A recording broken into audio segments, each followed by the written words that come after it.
தொடர்ந்து செய்தியாளர் ராஜாவிடம் கேட்கலாம். ராஜா, துரைமுருகன் இந்த பதிலை சொல்வதை குறித்த விவரங்களை பதிவு செய்யுங்கள்.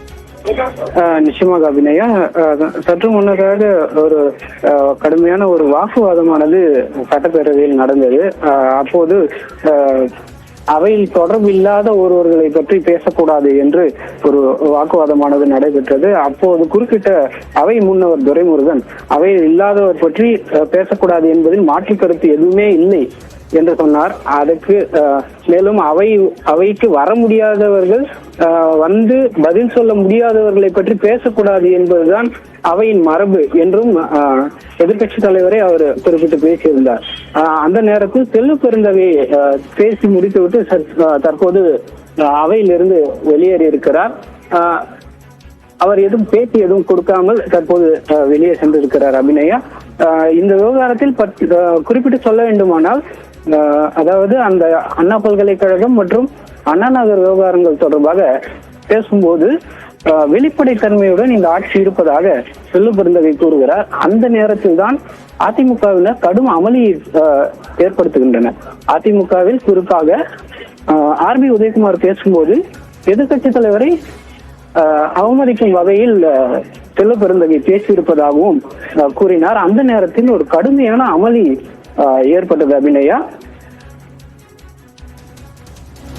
அண்ணா பல்கலைக்கழக விவகாரம், அதே போன்று அண்ணா நகர் காவல் நிலைய விவகாரம் தொடர்பாக பெரிய அளவிலான விவாதம் சட்டப்பேரவையில் நடைபெற்று வருகிறது. அது சார்ந்த காட்சிகளை பார்த்து வருகிறோம். கூடுதல் விவரங்களை ராஜா வழங்கி வருகிறார். ராஜா, இப்போ எந்தெந்த கட்சிகளுக்கு இடையிலாக இந்த விவாதம் என்பது நடைபெற்று வருகிறது? அதன் மீது பேசக்கூடிய கட்சிகள் தெரிவிக்கக்கூடிய கருத்துக்கு எதிர் பதில் அல்லது எதிர்ப்பும் தெரிவிக்கப்பட்டு வருகிறது. அதனைத்தான் தொடர்ந்து நாம் முக்கிய செய்தியாக பார்த்து வருகிறோம். அண்ணா நகர் வழக்கில் காவல் ஆய்வாளருடன் கைதாக இருக்கக்கூடிய அதிமுக நிர்வாகி, அவர் தற்போது கட்சியிலிருந்து நீக்கப்பட்டிருக்கிறார். அவர் குறித்து பேசலாமா என்று செல்வ பெருந்தகை கேட்டார். ஆனால் பதிலளிக்க முடியாதவர்கள் பற்றி பேசக்கூடாது என்பதுதான் மரபு என்று அவை முன்னவர் துரைமுருகன் பேசியிருக்கிறார். பாலியல் வன்கொடுமை வழக்கு, இந்த விவகாரத்தை ஒரு வாக்கு வங்கி அரசியலாக மாற்றுவதற்கான முயற்சி நடைபெறுகிறது என்றும் செல்வ பெருந்தகை பேசியிருக்கிறார். தொடர்ந்து ராஜாவிடம் பேசலாம். ராஜா, என்னென்ன கேள்விகள் முன்வைக்கப்படுகின்றன, என்ன பதில்கள் அளிக்கப்பட்டு வருகின்றன? நிச்சயமாக அபிநயா, செல்வ பெருந்தகை அரசியல் பற்றி எதையுமே பேசவில்லை என்றும், இந்த விவகாரத்தில் பாலியல் விவகாரம், அதாவது அண்ணா பல்கலைக்கழகம் மற்றும் அண்ணா நகர் பாலியல் வன்கொடுமை தொடர்பான ஒரு விவகாரத்தை அவர் பேசிக் கொண்டிருந்த போதுதான் ஆர்பி உதயகுமார் இது போன்ற ஒரு சம்பவத்தை சுட்டிக்காட்டி பேசுகிறார். இந்த நாட்டுல இது போன்ற சம்பவங்கள் அரசு எடுத்து வரும் நடவடிக்கையில் மக்கள் கூர்ந்து கவனித்து வருவதாக அவரும் பேசுகிறார். அப்படி பேசும்போது 2 பெண் குழந்தைகளுக்கு தாம் ஒரு தந்தை என்றும், செல்வ பெருந்தகை யாரை வேண்டுமானாலும் பாராட்டி பேசலாம், அதுல எந்த தவறுமே கிடையாது அப்படின்னு பேசுறாரு. அதனால திட்டமிட்டு எதிர்கட்சியினரை பற்றி பேசுவதை அனுமதிக்கவே முடியாது அப்படின்னு உதயகுமார் சொல்றாரு. அப்போது ஒரு காரசாரமான ஒரு வாக்குவாதமானது ஏற்படுகிறது. அந்த நேரத்துலதான் துரைமுருகன், அவை முன்னவரான துரைமுருகன் இந்த விவகாரத்தில் குறுக்கிட்டு பேசுறார். யாரை பற்றி வேணும்னாலும் பேசலாம், ஆனா தவறாக இருக்குமானால் அவை உரிமை மீறல் கொண்டு வர முடியும் என்றும் அப்படி சொல்றாரு.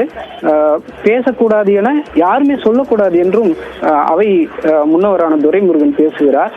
உண்மைக்கு புறம்பாக பேசினால் அவை உரிமை மீறல் கொண்டு வரலாம் என்றும் அவை முன்னவர் மூத்த உறுப்பினர் என்ற வகையில் அவர் இந்த கருத்தை பதிவு செய்கிறார். அப்போது ஆர்பி உதயகுமாரும் பதிலுக்கு ஒரு பதில், துரைமுருகன் பேசிய சிறிது நேரத்திலேயே உதயகுமார் தனது கருத்தை மீண்டும் தொடர்கிறார். அந்த நேரத்துலதான் சென்னையில இப்படி ஒரு அடையாளமான பல்கலைக்கழகத்துல ஒரு மாணவிகளுக்கு கொடூரம் நிகழ்ந்திருக்கிறத யாரும் மறக்க முடியாது, மறுக்கவும் முடியாது அப்படின்னு சொல்றாரு. புகார் பதிவு செய்த ஒருவர் மீது கைது செய்யப்படுகிறார். அவர் ஞானசேகரன். அவர் திமுகவை சேர்ந்தவர் என இவர் பேசும்போதே ஒரு அசாதாரணமான ஒரு சூழல் நிலவுது அந்த இடத்துல. அப்போது அவர் தொடர்ந்து பேசிக்கொண்டே இருக்கிறார். அதாவது காவல் ஆணையர் சொன்ன தகவல்களும் இவர் திமுகவை சேர்ந்தவர் என்று வெளியான தகவல்களை பற்றியும் ஆர்பி உதயகுமார் பேசுறார்.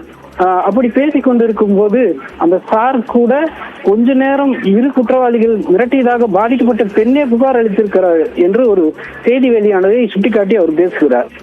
அந்த நேரத்தில் தான் திமுக போராடினால் கைது செய்யப்படுவது இல்லை என்றும் ஆர்பி உதயகுமார் தனது கருத்தை முன்வைக்கிறார். அப்போது முதலமைச்சர் அனுமதிக்கப்படாத இடத்தில் போராட்டம் நடத்துவதால் கைது செய்யப்படுகிறார்கள் அப்படிங்கிறதையும் சொல்றாரு. மேலும் இது தொடர்பாக அமைச்சர் பொன்முடி தற்போது பேசி வருகிறார். அதுல குயின் மேரிஸ் கல்லூரியில் தலைமைச் செயலகம் வரக்கூடாது என போராடிய மாணவர்களுக்கு ஆதரவு தெரிவிக்க கைது செய்ய கடலூர் சிறையில் அடைச்சிருக்காங்க என்றும், காலையில் கைது செய்தால் மாலையில் விடுவிப்பதுதான் வழக்கமாக உள்ளது என்றும் பேசியிருக்கிறாரு. அப்போது குறுக்கிட்ட ஆர்பி உதயகுமார், ஆளுங்கட்சிக்கு ஒரு நீதி, எதிர்கட்சிக்கு ஒரு நீதியா அப்படி குறுக்கிட்டு பேசுகிறார். சபாநாயகர் உங்களின் மனசாட்சியை தொட்டு பேசுங்க அப்படின்னு ஒரு கடுமையான ஒரு விவாதமானது சட்டப்பேரவையில தற்போது போய்கொண்டிருக்கிறது. அபிநயா, சட்டப்பேரவையில் நடந்த விவாதங்கள் குறித்த கூடுதல் விவரங்களுக்கு நன்றி ராஜா.